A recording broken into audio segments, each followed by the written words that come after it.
Здравствуйте! Тема сегодняшнего курса – информирование избирателей и предвыборная агитация. С нами сегодня эксперт по выборам Бакыт Самаков. Здравствуйте! Здравствуйте! Расскажите, пожалуйста, что такое информирование избирателей?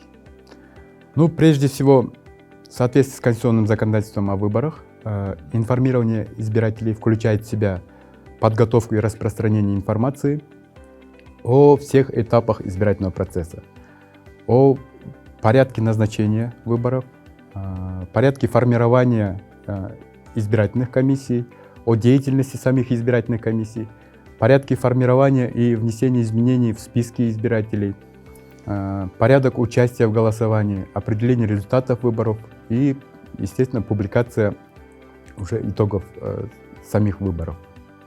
Информирование. Необходимо также отметить, что информирование осуществляется на всех этапах избирательного процесса.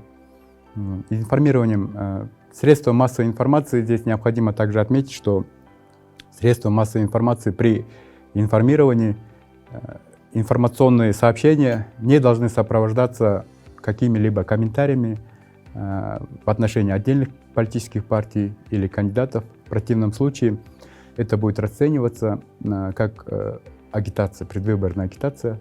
Информирование избирателей и иных субъектов избирательного процесса обо всех этапах проведения выборов осуществляется на постоянной основе с момента начала самих выборов и до завершения самого избирательного процесса.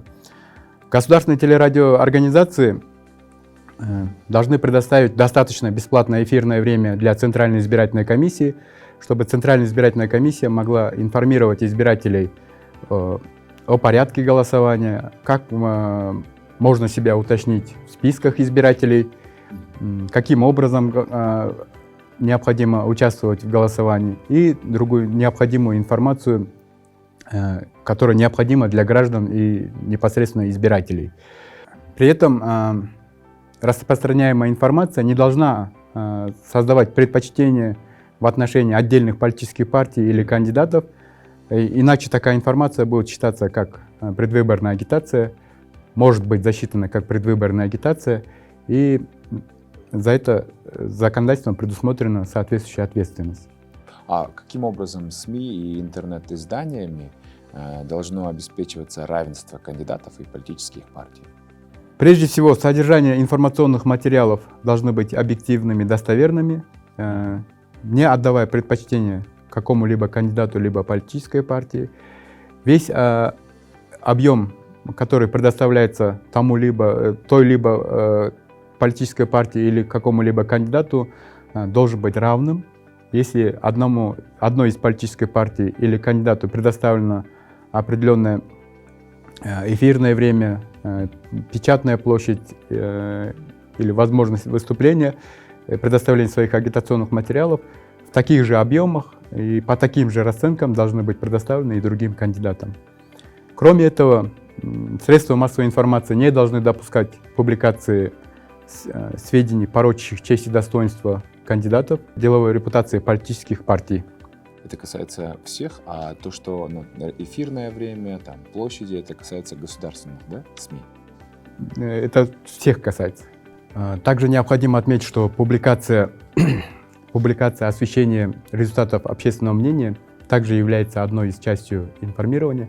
При этом при публикации результатов общественного мнения необходимо обязательно указываться информация, кто осуществил опрос общественного мнения, количество респондентов, в каком регионе этот опрос производился. Также необходимо отметить, кто был заказчиком данного опроса.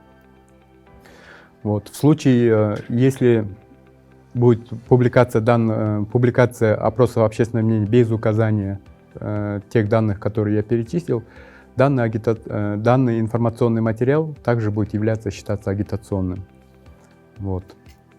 Также необходимо отметить, что информирование должно предоставляться, и доведение информации до избирателей должно осуществляться доступными средствами для всех категорий избирателей. Это молодежь, женщины, лица с ограниченными возможностями здоровья. Непосредственно в конституционном законодательстве содержится норма, что все информационные материалы должны сопровождаться субтитрированием с помощью сурдоперевода. Также для лиц с проблемами зрения выпускаются материалы с использованием шрифта Брайля. Вы сказали, что СМИ и интернет-издания активно участвуют в агитации. Вот расскажите, пожалуйста, подробнее про предвыборную агитацию. Ну, прежде всего, для того, чтобы средства массовой информации или интернет-издания могли участвовать в предвыборной агитации, они должны пройти аккредитацию Центральной избирательной комиссии.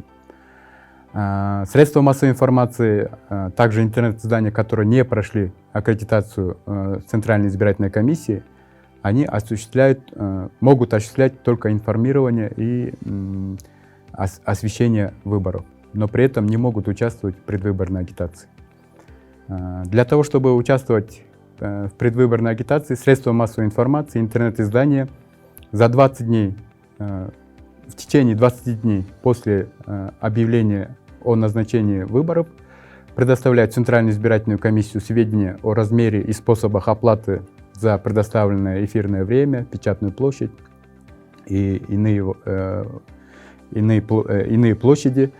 Вот. И Центральная избирательная комиссия, в свою очередь, не позднее 25 дней публикует это для общего, публикует в тех же средствах массовой информации на своем официальном сайте, публикует данные сведения для того, чтобы политические партии, кандидаты и лица, которые участвуют в предвыборной агитации, имели возможность ознакомиться с данной информацией. И также публикует список аккредитованных средств массовой информации, чтобы у всех была информация, кто имеет право, какое средство массовой информации или интернет-издание имеет право участвовать в предвыборной агитации. Стоимость предоставленного эфирного времени печатной площади не может превышать стоимости, которая была установлена средством массовой информации или интернет-изданием за 6 месяцев до назначения выборов. Спасибо огромное за интересную беседу. С нами был эксперт по выборам Бакыт Самаков. Еще раз благодарим за ваше время. Спасибо.